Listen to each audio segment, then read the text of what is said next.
Matapos ang pagkakatanggal kay Nico Harrison, nagparty yung mga fans ng Dallas outside ng arena. Akala nila tapos na yung issue sa Dallas. Ngayon naman ang isusunod si Anthony Davis, isinabit pa si Kyrie.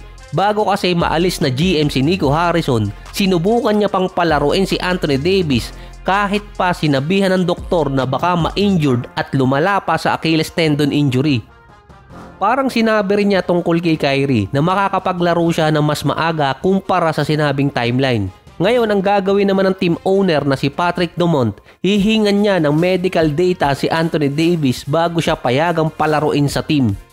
Originally dapat maglalaro na si AD since November 8. Ito yung time na si Nico Harrison pinapalaro na rin siya, kaso hindi pumayag ang medical director ng Dallas. Kahit merong sariling medical team si Anthony Davis na sinabing okay na siyang makapaglaro, mukhang inaalagaan na yung value ni AD bilang investment. Hanggat walang approval ang team owner ng Dallas, hindi makakapaglaro si Anthony Davis. Matagal na rin naman kasi siya talagang merong listed injury.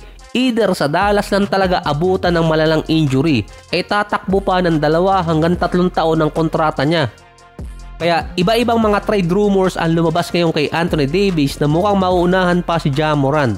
Para kasi rin makapagsimula na ng Cooper Flag era, kailangan nilang i-trade ang mga gaya ni Daniel Gafford, Klay Thompson, pati si Kyrie.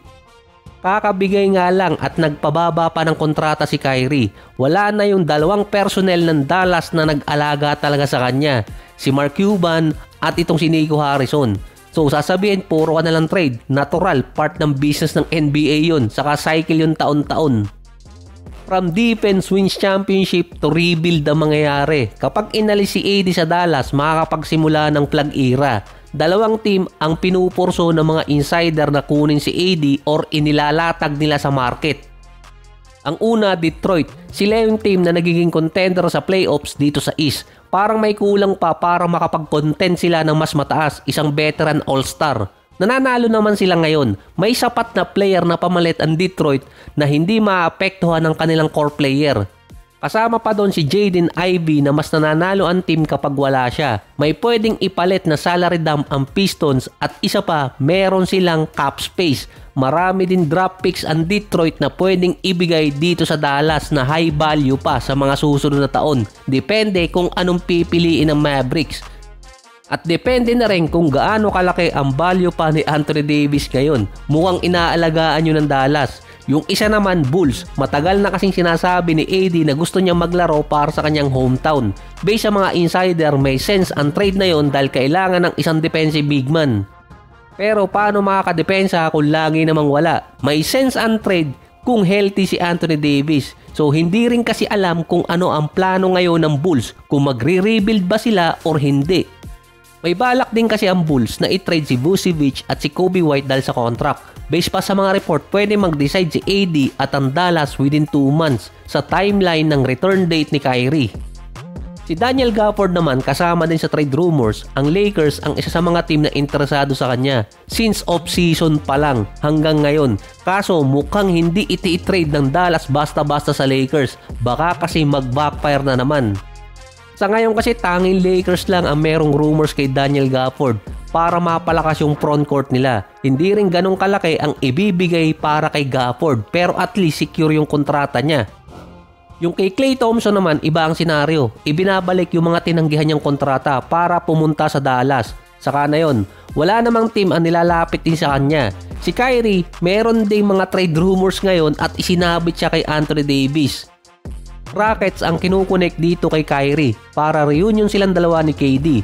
Papabor sa Dallas yun, makakapag-build sila around flag dahil sa high value draft picks ng Rockets, lalo na yung 2027 via Suns at yung isa via Nets. Ito yung 2 high value draft picks na pwede makuha ng mga teams na makikipag-trade dito sa Houston. Pwede pang mabawi ng Dallas yung ilang draft picks na pinamigay nila dati. Kaso hindi nga lang papabor sa Rockets. Based sa mga insider, masisira ni Kyrie ang vibes ng Houston at hindi naman naging maganda ang hiwalayan ni Kyrie at ni KD sa Brooklyn. Isa pa, hindi rin alam kung magiging maganda ang relationship ni Kyrie dito sa GM or mga executive ng Houston. Meron pamalit ang Rockets kaso lang matatamaan din naman nun ang core player ng team nila. Ang kulang lang naman sa Rockets ngayon point guard. Pwede sila makakuha ng mas mababang presyo kapag papasok na ang deadline. Mas may sense pa ngang ibalik sa Boston si Kyrie kaysa ibigay sa Rockets dahil ang Celtics nagpapababa ng kontrata at mukhang hindi aabot ng playoffs. Para kasing pang content lang yung rumor sa Houston para kay Kyrie. Kung meron kasing team na pwedeng i-trade si Kyrie na magiging pareho ang trato sa kanya katulad ng ginawa ni Nico Harrison at ni Mark Cuban, ito yung Clippers. Tingnan mo na lang si Harden at si Kawhi. Bigay yung luho nung dalawa. Halos napahamak na nga yung team owner. Yung isa pa, Suns, willing magbigay sila ng player at iba pang mga draft picks kapag nga lang nagkakagipitan na ng lalaglag ng player.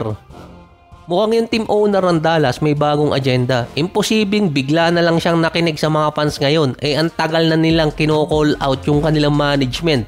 At imposibleng kinausap lang siya ng isang fan at agad siyang nagdesisyon.